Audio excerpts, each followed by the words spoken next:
नमस्कार. आवाज महाराष्ट्रामध्ये तुमचं सगळ्यांचं स्वागत. आज आपण चर्चा करणार आहोत. सरकारने काल अतिवृष्टीग्रस्त शेतकऱ्यांकरता 10,000 कोटी रुपयांची मदत जाहीर केली. मंत्रिमंडळाने त्यावर एकमताने निर्णय घेतला की 10,000 कोटीचा मदतीचा प्रस्ताव मान्य केला. पण नुकसानीच्या तुलनेमध्ये शेतकऱ्यांची ही मदत तुटपुंजी आहे, अत्यल्प आहे, अशा प्रकारच्या प्रतिक्रिया देखील येऊ लागलेल्या आहेत. यामध्ये एकूण जो निर्णय झाला त्या निर्णयानुसार 6 ऑक्टोबरला झाला होता. त्यात 365 कोटी रुपये निधी विभागीय आयुक्तांमार्फत वितरित केलेला होता, त्याला मंजुरी दिलेली होती. त्यानंतर आत्ता मध्यंतरीच्या काळामध्ये जी अतिवृष्टी झाली, मराठवाड्यातले असेल, पश्चिम महाराष्ट्रातल्या काही ठिकाणची असेल, याच्यात बहुवार्षिक पिकाचं मोठं नुकसान झालं, बागायतीचं झालं, जिरायती शेतीचं मोठं नुकसान झालं. या सगळ्यामध्ये हेक्टरी मदत जी सरकारने अर्थसहाय्य म्हणून जाहीर केली आहे, ते जिरायतीसाठी 10,000 रुपये प्रति हेक्टर, बागायतीसाठी 15,000 आणि बहुवार्षिक पिकासाठी 25,000 रुपये प्रति हेक्टर अशी ही मदत जाहीर केली आहे. यावर नेमकं शेतकऱ्यांचं काय म्हणणं आहे, सरकारने ही कशा पद्धतीने मदत जाहीर केली, या सगळ्या संदर्भात आज आपण चर्चा करणार आहोत. आपल्यासोबत राज्याचे कृषी मंत्री दादा भुसे आहेत. आपल्यासोबत राज्याचे माजी कृषी मंत्री डॉक्टर अनिल बोंडे आहेत आणि स्वाभिमानी शेतकरी संघटनेचे नेते रविकांत तुपकर हे देखील आहेत. मला रविकांत तुपकर, सुरुवात तुमच्यापासून करायची आहे की सरकारने ही जी 10,000 कोटी रुपयाची मदत अर्थसहाय्य म्हणून जाहीर केली, ज्याचे आकडे मी आत्ता तिन्ही वर्गवारीतले वाचून दाखवले, यावर काय प्रतिक्रिया आपली? काल जी राज्य सरकारनं 10,000 कोटींची मदत जाहीर केली, ही मदत अत्यंत तोकडी आहे, कमी आहे. 2019च्या शासन निर्णयाप्रमाणे ही मदत करणं आम्हाला अपेक्षित होतं. आता मला सांगा की 1 एकर सोयाबीनचा उत्पादन खर्च, मी हेक्टर नाही म्हणत, मी एकर म्हणतोय. एकरचा उत्पादन खर्च सोयाबीनचा 23,000 ते 24,000 रुपयापर्यंत जातो आणि आता हेक्टरला आपण 10,000 देणार आहे, म्हणजे ते एकराला किती वाट्यावर येणार आहे याचा विचार केला पाहिजे. म्हणजे तोंडाला पानं पुसण्याचा हा प्रकार आहे आणि एवढ्यानी भागणार नाही. जाहीर केली म्हणजे आता ही मदत मिळेल तरी याच्या बाबतीत काही सांगू शकत नाही. रब्बीची पेरणी झाल्यावर मदत मिळणार, वर्षभराने मदत मिळणार, 2 वर्षांनी मिळणार, याच्याबद्दल काही सुस्पष्टता सरकारने केलेली नाही. परंतु सरकारच्या मदतीवर आम्ही नाखुश आहोत. म्हणजे भीक नको पण कुत्र्यावर अशी म्हणायची परिस्थिती आहे. शेतकऱ्यांना मदत द्यायची असली की यांच्या तिजोरीत पैसा नसतो, परंतु नोकरदारांना महागाई भत्ता द्यायला यांच्याकडे पैसा आहे. आमदार, खासदार, मंत्री या लोकांवर सरकारी खर्च केला जातो. एवढंच जर सरकार अडचणीत आहे, यांचा पगार थांबवा ना वर्ष 2 वर्ष, आमदार खासदारांच्या लोकप्रतिनिधीचे. नैतिकता म्हणून तर थांबवा. तेवढ्या पैशाने फार किती फरक पडेल मी सांगू शकत नाही, पण नैतिकता म्हणून तर थांबवायला पाहिजे. पण ते करायचं नाही. इतर प्रकल्प 1-2 वर्षासाठी थांबून टाका ना, ते करायचं नाही. पीक विमा कंपन्या पैसे द्यायला तयार नाही. 25% ऍडव्हान्स रक्कम त्यांनी दिली पाहिजे. चालू वर्षाच्या नुकसानीमध्ये 1 रुपया सुद्धा कुणाला मिळाला नाही. राजू शेट्टी साहेबांनी, मी परवा दिवशी उस्मानाबादच्या दौऱ्यावर होतो. भूम तालुक्यातल्या सावंगी गावामध्ये किरण शिंदे नावाचा एक शेतकरी आहे. त्याच्या शेतामध्ये कापणी प्रयोग झाला असं विमा कंपनी आणि शासकीय अधिकाऱ्यांनी दाखवलं. प्रत्यक्षात तिथली सोयाबीनची कापणी झाली नाही आणि कागदावर खोटं उंबरठा उत्पन्न जास्त दाखवलं गेलं, 10.12 दाखवलं आणि त्या आंबी मंडळाचा पीक विमाच रद्द करून टाकला. प्रत्यक्ष जेव्हा राजू शेट्टी साहेब आम्ही शेतकऱ्यांच्या शेतात गेलो, 136 गट नंबरमध्ये शिंदे नावाच्या शेतकऱ्यांनी सांगितलं आमच्या शेतात कुणीच आलं नाही. त्या शेतातलं सोयाबीन हिरवं होतं, अजून ते वाळायचं बाकी होतं. ठीक आहे, आपण या सगळ्या मुद्द्याची चर्चा आपण करणारच आहोत. दादाजी भुसे, जे मुद्दे आत्ता रविकांत तुपकर म्हणतायत की एकरी 23,000 रुपये खर्च जर सोयाबीनच्या पिकासाठी येत असेल तर हेक्टरी 10,000ची मदत त्या शेतकऱ्याला पुरेशी आहे का, हा एक पहिला मुद्दा. आणि किती तात्काळ त्याच्या खात्यामध्ये ही मदत जमा होणार आहे?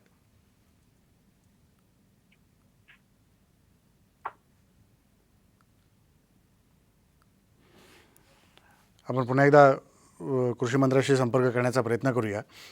त्यापूर्वी त्यांचा संपर्क होण्यापूर्वी डॉक्टर बोंडे, की ही जी मदत सगळी आपण दिसते, तर आता जिरायतीचा मुद्दा आला, तिकडे कपाशीचा मुद्दा पण तितकाच मोठा आहे, मराठवाड्यातला असेल किंवा विदर्भातला असेल, ते या सगळ्यामध्ये ही मिळणारी मदत किती लवकर शेतकऱ्यांच्या खात्यात पदरात पडली पाहिजे?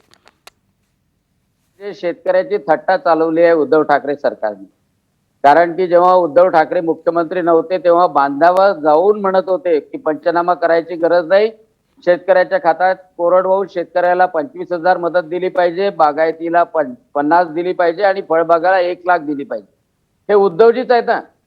शरद पवार साहेब जेव्हा काटोलला आले होते त्यावेळेला हेच बोलले होते. म्हणजे देवेंद्र फडणवीसांनी जे निकष लावले होते ते निकषही आता हे पूर्ण नाही करू शकले. 2019च्या GR प्रमाणे ही मदत देत नाही.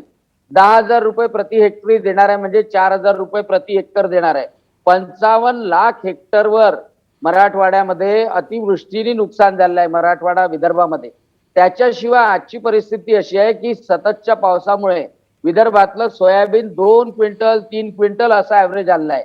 आज जर कापसाचं पाहिलं तर बोंडअळी आलेली आहे, बोंडसड झालेली आहे, म्हणजे कापसाचं पीक हातात नाही, तुरी जळलेली आहे. मग शेतकऱ्याच्या हातात काय आहे? इकडे विमा कंपन्यांनी हात वर केले. 40 लाख शेतकऱ्यांनी विम्याचे अर्ज आपत्तीसाठी भरलेले आहे.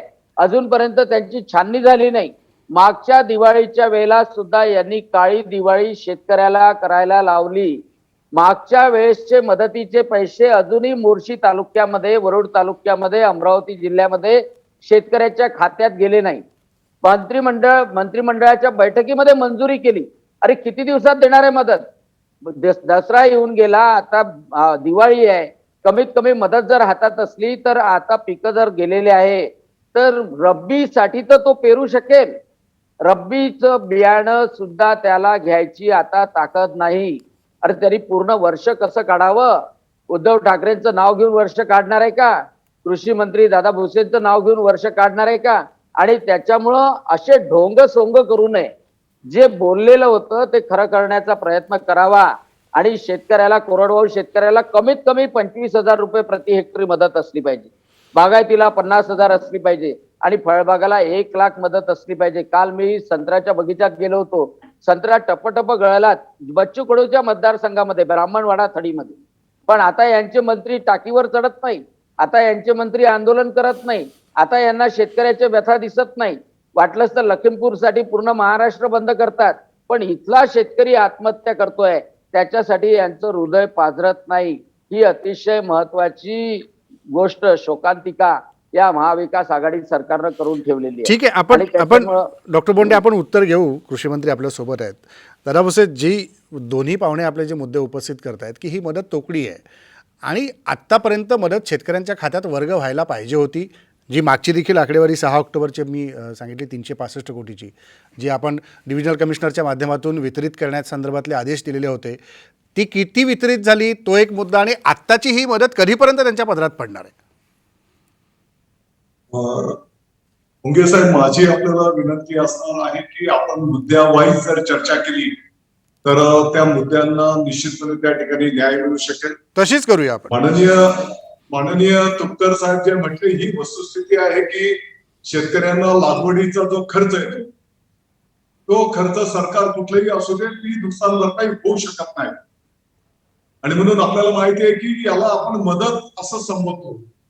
गेल्या अनेक वर्षांच्या पासूनची जी काही परंपरा राहिलेली आहे, मला वाटतं की NDRFचे जे काही निकष होते, माननीय डॉक्टर बोंडे साहेबांना पण माहिती आहे की केंद्र सरकारने जे काही निकष ठरवून दिलेले आहेत त्या NDRFच्या निकषानुसार आपण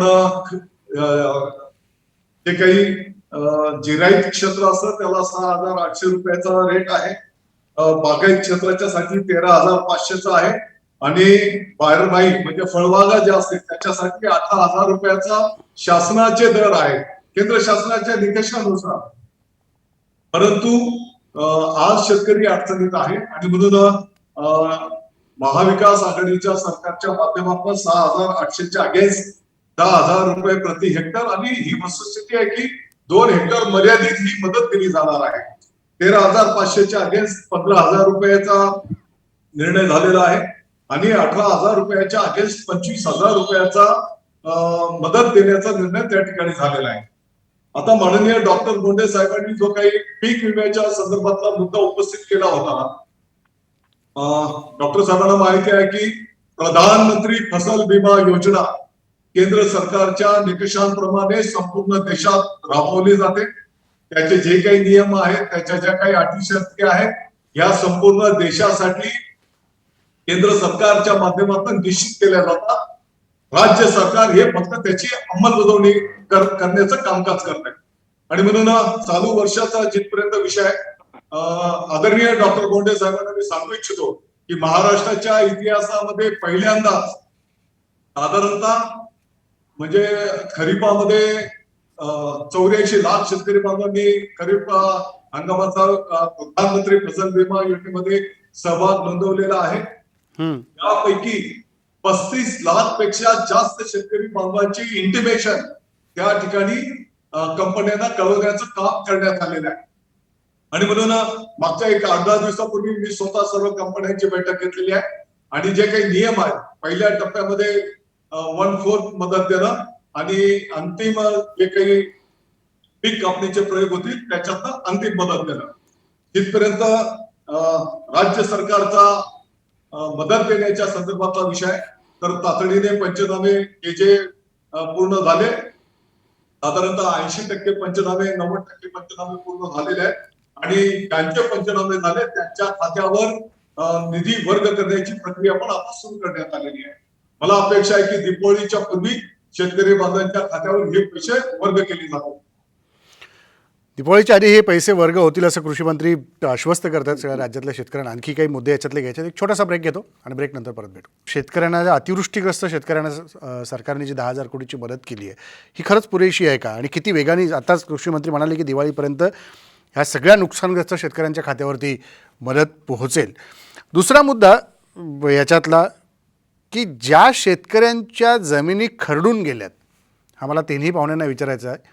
त्याच्याबद्दल शेवटी मी दादा भुसे तुमच्याकडे येतो, कारण मंत्री म्हणून तुम्हाला शेवटी या दोघांचं ऐकून उत्तर द्यायचं आहे. रविकांत तुपकर, ज्या जमिनी खरडून गेल्यात, तर उस्मानाबाद जिल्ह्यात गेल्याचा उल्लेख तुम्ही मागाशी केला. उस्मानाबाद जिल्ह्यातल्या जमिनींच्या संदर्भातल्या मागच्या वर्षात देखील जी अतिवृष्टी झालेली होती त्यातही अनेकांच्या जमिनी 9-9, 10-10 फूट खोल माती खरडून गेलेली होती. आत्ता ही परिस्थिती काय फार वेगळी नाही, अशाच पद्धतीचं नुकसान तिकडेही पाहायला मिळतं आहे. हे केवळ एक जिल्ह्याचं उदाहरण झालं, मराठवाड्यातल्या 8ही जिल्ह्यामध्ये ही परिस्थिती आहे. तर त्याच्या बाबतीत सरकारने विचार कसा करायला पाहिजे होता? नदीकाठच्या ज्या जमिनी खरडून गेल्या किंवा ढगफुटीमुळे ज्या जमिनी खरडून गेल्या ते तुम्ही म्हणाल ते 7-7, 8-8, 9 फुटापर्यंत जमीन गेल्या. आता ही जमीन जर का पूर्ववत करायची असेल, त्याच्यामध्ये गाळ टाकायचा असेल, तर 4-5 वर्ष ही जमीन पुन्हा त्या जुना तिची लेवल येत नाही अशी परिस्थिती आहे. आणि एवढा गाळ टाकायसाठी शेतकऱ्यांकडे पैसा नाही. या काळामध्ये राज्य सरकारने काय केलं पाहिजे? तर जसं काही भारतीय जैन संघटना आहे, BGS आहे किंवा इतर संस्था आहेत, त्यांच्याकडून एक मोठा CSR फंड जमा करून या शेतकऱ्यांच्या शेतांचे पंचनामे करून त्याच्यामध्ये सरकारच्या वतीनं गाळ टाकून ती शेतं सुपीक करून दिले पाहिजे. अतिशय सोपं काम आहे. CSR फंड उभा करा, वेगवेगळ्या संस्थांना काम लावा आणि त्याच्यातून या जमिनी सगळ्या लेवल करून द्या. तर सगळीच काही जमीन पूर्ण खरडून गेलेली नाहीये. नदीकाठची जमीन गेलेली आहे किंवा जिथे ढगफुटी झाली तिथे धरणं फुटले, त्या भागामध्ये झालेलं आहे. आणि भुसे साहेब या ठिकाणी असं म्हणाले की उत्पादन खर्च वाढलेला आहे वगैरे सगळं, हे मान्य आहे त्यांना. परंतु NDRFचा नियम त्यांनी सांगितला, NDRF पेक्षा आम्ही जास्त मदत देतो. मला एकच विचारायचंय साहेब, कायदा माणसासाठी का माणसं कायद्यासाठी? एखाद्या कायद्याने जर माणसं बनणार असतील तर तो कायदा बाजूला ठेवून थोडं मोठं मन राज्य सरकारने केलं पाहिजे. आणि बोंडे साहेब, तुम्ही एवढं नाक लावून बोलताय, आणि केंद्राची पण जबाबदारी लक्षात ठेवा. राज्य सरकारने मदत कमी केली ही तितकीच गोष्ट खरी आहे, त्याच्या बाबतीत आम्ही आंदोलन करणारच आहे. पण केंद्राची जबाबदारी नाही का? आपत्ती व्यवस्थापनातला निधी जसा गुजरातला जातो तसा महाराष्ट्राला येण्यासाठी तुम्ही का केंद्र सरकारवर दबाव टाकत नाही? आणि पीक विमा कंपन्यांवर सगळं केंद्राचं नियोजन आहे किंवा काय म्हणतात त्याला, केंद्र त्याच्यामध्ये हे सगळं करतं. मग राज्य सरकार, जसं भुसे साहेब म्हणून राज्य सरकार फक्त इम्प्लिमेंट करतं. पण भुसे साहेब, मी पुन्हा एकदा तुमच्या लक्षात आणून देतो की पीक कापणीच्या प्रयोगामध्ये राज्य सरकारचेच आपले अधिकारी आहेत की जे कागदावर पीक कापणी प्रयोग दाखवतात. मग याच्या बाबतीत काय कार्यवाही आपण करणार आहे, हा खऱ्या अर्थानं प्रश्न आहे. आणि म्हणून माझी भुसे साहेब तुम्हाला विनंती आहे की थोडं मन मोठं करा. जाऊ दे 2 वर्ष लोकप्रतिनिधींचा पगार थांबून टाकू. नोकरदारांचे जे महागाई भत्ता आहे किंवा त्यांचा पगार आहे, मी बुडवा कुणाचं काही म्हणत नाही, पण थोडं 1-2 वर्ष त्यांना लेट दिलं तर काही फरक पडत नाही. मला आता स्वर्गीय वसंतरावांची आठवण या निमित्तानं येते. स्वर्गीय वसंतराव जर या काळामध्ये मुख्यमंत्री असते तर निश्चितपणे त्यांनी पहिला विचार शेतकऱ्यांचा केला असता आणि नंतर बाकीच्या घटकांचा विचार केला असता. भुसे साहेब, दुसऱ्या एका गोष्टीकडे लक्ष वेधायचं आहे की आता तुम्ही खराब झालेल्या सोयाबीनचे पंचनामे करताय, पण तुझी सोयाबीन शेतामध्ये उभी आहे, जो कापूस शेतामध्ये उभा आहे, ते सुद्धा सोयाबीनचे दाणे बारीक झालेले आहेत, ती सोयाबीन बारीक झालेली आहे. त्या सोयाबीनला मार्केटमध्ये आता रेट येणार नाही आणि कापूस सुद्धा काळा पडलेला आहे. त्याच्यामुळे जे उभं पीक आहे आता सुद्धा पंचनामा होणं गरजेचं आहे. तिथे पंचनामे करायचे आदेश आपल्याकडून दिले गेले नाहीत. कृपया त्या संदर्भातला विचार करावा आणि मन मोठं करा. नाहीतर महाराष्ट्रातल्या शेतकऱ्यांच्या आंदोलनाला राज्य सरकारला सामोरं जावं लागेल. भुसे साहेब उत्तर द्या की जे काही ठिकाणचे पंचनामे उभ्या पिकाचे अजूनही राहिलेले आहेत किंवा अजूनही मन मोठं करा असं म्हणतात शेतकरी संघटनेचे नेते.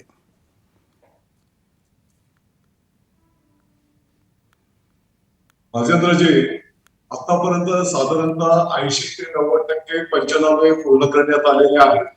मला वाटतं की उर्वरित जे काही 10-15% पंचनामे राहिलेले आहेत ते पंचनामे पण ह्या 4 दिवसाच्या आत, 8 दिवसाच्या आत ते सगळे पंचनामे पूर्ण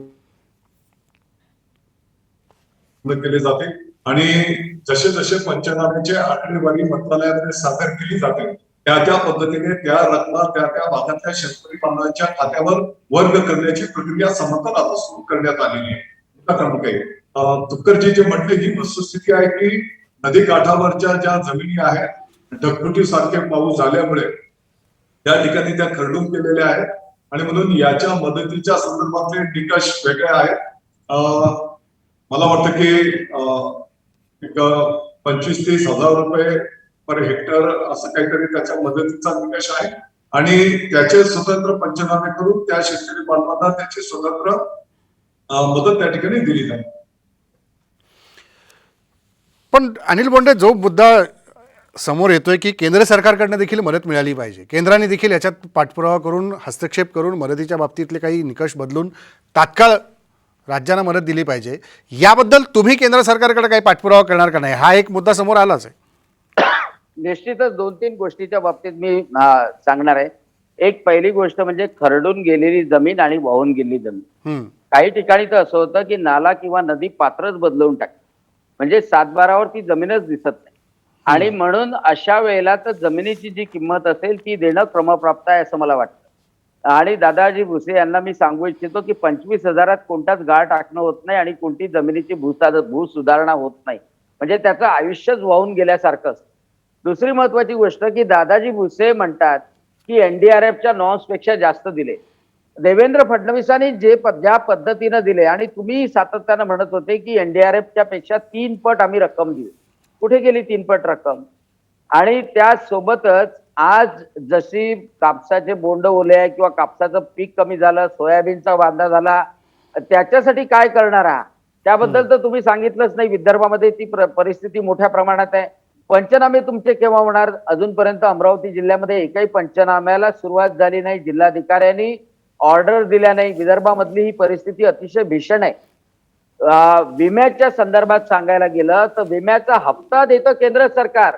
राजेंद्रजी, वारंवार जी दिशाभूल होते ती समजून घेणं आवश्यक आहे, परंतु राज्य सरकारला अटी आणि करार करण्याचे अधिकार राज्य सरकारला आहे आणि त्यामुळेच देवेंद्र फडणवीसाच्या काळामध्ये 2018-19 मध्ये विमा कंपन्या 918 कोटींनी तोट्यामध्ये गेल्या. दादाजी भुसे कृषी मंत्री झाल्यानंतर काय केलं? त्यांनी थ्रेशोल्ड उत्पन्न 3 वर्षासाठी गोठून टाकलं आणि ती थ्रेशोल्ड उत्पन्न कमी झालं आणि म्हणून 4,234 कोटी रुपयांनी विमा कंपन्या 2019 मध्ये फायद्यात गेल्या. केंद्र सरकार त्यामध्ये थ्रेशोल्ड उत्पन्न काढतात, त्यामध्ये कधी नसतं. हवामानावर आधारित फळबाग पीक विमामध्ये ट्रिगर यांनी बदलवले. शेवटी आंदोलनानंतर दादाजी भुसेंना कबूल करावं लागेल की देवेंद्र फडणवीसाच्या काळामधले पुन्हा ट्रिगर लावावे लागले. प्रीमियम वाढवलं, प्रीमियम सुद्धा तुम्हाला कमी करावं लागलं आणि त्यामुळं केंद्र कुठपर्यंत आहे, राज्य कुठपर्यंत आहे याची अतिशय चांगली जाणीव आहे. केंद्राने काँग्रेसच्या काळामध्ये 2009 पासूनचे एनडीआरएफचे जे नॉर्म्स होते ते दुप्पट करून 2015 मध्ये वाढवलेले आहे, नाहीतर 3,200 मिळत होते आणि त्यामुळं केंद्राची मदत राहील 6,800 ची.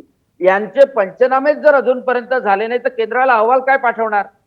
केंद्राचं पथक केव्हा येणार? यांचे पंचनामे तातडीने झाले. केंद्राचं पथक येऊन गेलं ना, केंद्राचं पथक येऊन गेलं ना. ते याच्यासाठी येऊन गेलं, कुठल्यासाठी? पश्चिम महाराष्ट्रासाठी. अजून मराठवाडा विदर्भात यायचं आहे. सगळ्यात महत्वाची गोष्ट म्हणजे सरसकट जेव्हा अतिवृष्टी झालेली होती, तुम्हाला दिसत आहे की सोयाबीन मध्ये टोंगळाभर पाणी आहे, मग पंचनामे करता कशाचे? त्या मंडळामध्ये सरसकट मदत देण्याचं जरी जाहीर केलं असतं आणि एवढं नुकसान झालं ते केंद्राला कळवलं असतं तरी केंद्राची मदत तातडीनं आली असती. आणि म्हणून ही लिथार्जी जी आहे दादाजींना मी कॅटेगरिकली सांगू इच्छितो की शेतकऱ्याच्या संदर्भातली ही लिथार्जी आहे, बोलायचं काय आणि करायचं काय. आणि समजा जर आपल्याच्यानी होत नसेल तर केंद्राकडे बोट दाखवायचं ही सोडा. कारण का आज शेतकऱ्याच्या आत्महत्या या महिन्यातही 239 आत्महत्या झाली आणि त्याच्यामुळं समोर दिवाळी आहे. रब्बी सुद्धा हातात घेता आलं पाहिजे शेतकऱ्याला, राजकारण म्हणून नाही, पण रब्बी हातात घेता आली पाहिजे. खरंच जर तुम्हाला वाटत असेल तर मॉनिटर करा, दिवाळीच्या अगोदर तुमचे पैसे जातात का शेतकऱ्याच्या खात्यात. बोलायसाठी म्हणून नाही.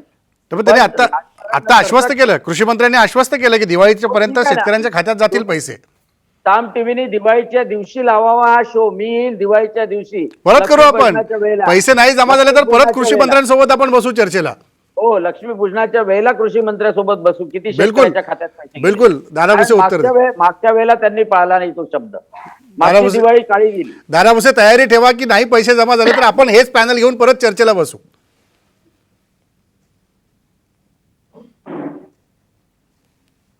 राजेंद्रजी, माझे मित्र माजी कृषी मंत्री आदरणीय बोंडे साहेब मला वाटतं की राजकीय स्टेटमेंट करता आहेत.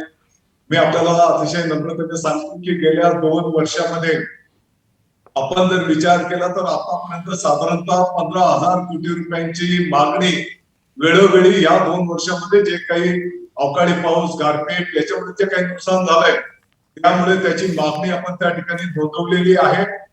दुर्दैवाने आतापर्यंत डॉक्टर बोंडे साहेबांना मी नम्रतेने सांगतो, केंद्र सरकारने फक्त 2875 कोटी रुपये राज्य सरकारला दिलेले आहेत.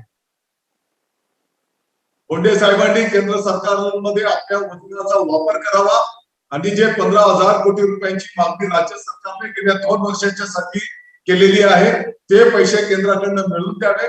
मुद्दा क्रमांक 1, केंद्राने जरी या निसर्गाच्या आपत्तीमध्ये राज्य सरकारच्या शेतकऱ्यांना सहकार्याची भूमिका घेतली नाही तरी पण राज्य सरकारने स्वतःच्या तिजोरीमधून आतापर्यंत साधारणतः 13,500 कोटी रुपये या 2 वर्षामध्ये शेतकरी बांधवांच्या खात्यावर वर्ग करण्याचं काम त्या ठिकाणी केलेलं आहे. आणि म्हणून मला वाटतं की राजकीय टीका टिप्पणी ही होत राहील, परंतु वस्तुस्थिती पण महाराष्ट्राच्या शेतकरी बांधवांच्या समोर आली पाहिजे. राहिला दुसरा, प्रधानमंत्री फसल बीमा योजनेच्या संदर्भामध्ये बोंडे साहेब, आपल्या कार्यकाळात ती मदत 2020 मध्ये सगळ्यात जास्त मदत महाविकास आघाडीचं सरकार आल्याच्या नंतर शेतकऱ्यांना मिळालेली आहे, आपल्या कार्यकाळात मिळालेली नाही. हो, ही वस्तुस्थिती आहे की मागच्या वर्षाला आपण चेक करा कृषी मंत्री साहेब, आपण चेक करा आकडेवारी कृषी मंत्री साहेब. एक वेळा चेक करून घेतलं तर तुम्हाला माहित पडेल की बाबा आपण काय बोलतोय. कृपा करून आपल्या अधिकाऱ्याकडून मी स्वतः जाहीरपणे सांगतो की 5,800 कोटी रुपये शेतकऱ्याचा हिस्सा, राज्याचा हिस्सा, केंद्राचा हिस्सा मिळून कंपन्यांना जमा होतो आणि त्याच्या अगेन्स्ट फक्त 1,000 कोटी रुपये नुकसान भरपाई शेतकऱ्यांना मिळते आहे.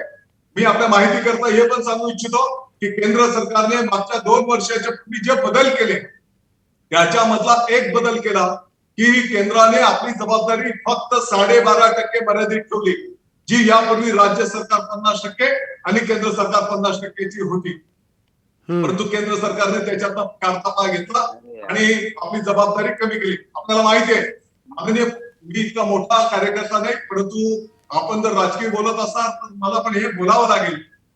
माननीय पंतप्रधान नरेंद्र मोदी साहेबांचं जे गुजरात राज्य आहे त्या गुजरात राज्याने सुद्धा प्रधानमंत्री फसल बीमा योजनेतनं काढता पाय घेतलेला आहे. 2 वर्षापासून ते ही योजना राबवत नाहीत आणि म्हणून पीक विमा योजना ही कंपन्यांच्या एक प्रकारे त्यांच्या घशामध्ये पैसे घालणारी आहे आणि म्हणून या संदर्भातलं ह्या योजनेमध्ये बदल झाला पाहिजे. गेल्या वर्षभराच्या पासून आम्ही सारखा पाठपुरावा करतो आणि आपल्या माहिती करता मी सांगतो की या संदर्भामध्ये मला वाटतं की पुढच्या आठवड्यामध्ये केंद्रीय राज्यमंत्री महोदयांच्या संदर्भामध्ये मुंबईमध्ये बैठक पण संपन्न होणार आहे. नाही, पुन्हा शेवट करताना कार्यक्रमाचा पुन्हा एकदा आठवण करतो की दिवाळीपर्यंत पैसे जमा होतील की नाही. भुसे साहेब, दिवाळीपर्यंत पैसे शेतकऱ्यांच्या खात्यावर जातील की नाही, नाही जमा झाले तर पुन्हा एकदा हेच पॅनल घेऊन आपल्याला चर्चेला बसायचं आहे. नाही, मी आपल्याला विश्वास देऊ इच्छितो ऑलरेडी जे पंचनामे झालेले होते त्या पंचनाम्यांचे पैसे वर्ग करण्याची प्रक्रिया सुरू झालेली आहे आणि आमचा प्रयत्न आहे. शेतकरी बांधव आज अडचणीत आहे, या गोष्टीची आम्हाला स्पष्टपणे जाणीव आहे आणि म्हणून दीपावलीच्या आत शेतकरी बांधवांच्या खात्यावर पैसे वर्ग होतील याची आम्ही जबाबदारी स्वीकारतो. धन्यवाद दादा भुसे, रविकांत तुपकर आणि डॉक्टर बोंडे, तुम्ही आलात आणि चर्चेत सहभागी झालात. त्यामुळेच डॉक्टर बोंडे, दिवाळीपर्यंत पैसे जमा होतील असं जबाबदारीने विधान केलं आहे दादा भुसेंनी, कृषी मंत्र्यांनी. त्यामुळे दिवाळीपर्यंत पैसे जमा होतील. त्या दिवशी आम्ही बेसन खाल्ली होती. नाही, बिलकुल या सगळ्या संदर्भात काळी दिवाळी साजरी करावी लागणार आहे. आम्ही शेतकऱ्याच्या दुःखामध्ये सातत्यानं सहभागी राहणार आहे. नाही, पण शेतकऱ्याला आपण चांगले दिवस येतील यासाठी सगळ्यांनी मिळून प्रयत्न करूया, कारण निसर्ग बदलत चालला आहे, त्यानुसार शेतकऱ्याला बदलण्यासाठी म्हणून सगळ्यांनी आपण प्रयत्न करू. ह्या निमित्तानं इथं उपस्थित पाहुण्यांसहित सगळ्या शेतकऱ्यांना मला आवाहन करायचं आहे की सगळे सोबत आहोत, आपण शेतकऱ्यांच्या सोबत आहोत. त्यामुळं दिवाळी कशी साजरी होती आहे हे आपण बघूया आणि दिवाळीत पुन्हा एकदा पैसे जमा नाही झाले तर आपण भेटू. धन्यवाद दादा भुसे, परत आपण कार्यक्रमासाठी कधीतरी या विषयावरती भेटू. धन्यवाद रविकांत तुपकर आणि डॉक्टर बोंडे. आपण बघितलं की दिवाळीपर्यंत पैसे जमा होतील हे आश्वासन कृषी मंत्र्यांनी दिलं आहे. पैशाचं तिकडे पंचनाम्याचं काम देखील जोरदार सुरू आहे. केंद्रीय पथक अजून येणं बाकी आहे. केंद्राचा मदत किती जाहीर होते हेही बघणं महत्त्वाचं असणार आहे. काय गोष्टी घडतात यावर आपण लक्ष ठेवून राहूच. पण पुढे काय घडतंय यानंतर याच मुद्द्यावर नाही काय झालं तर पुन्हा चर्चा करू. आता इथेच थांबू. नमस्कार.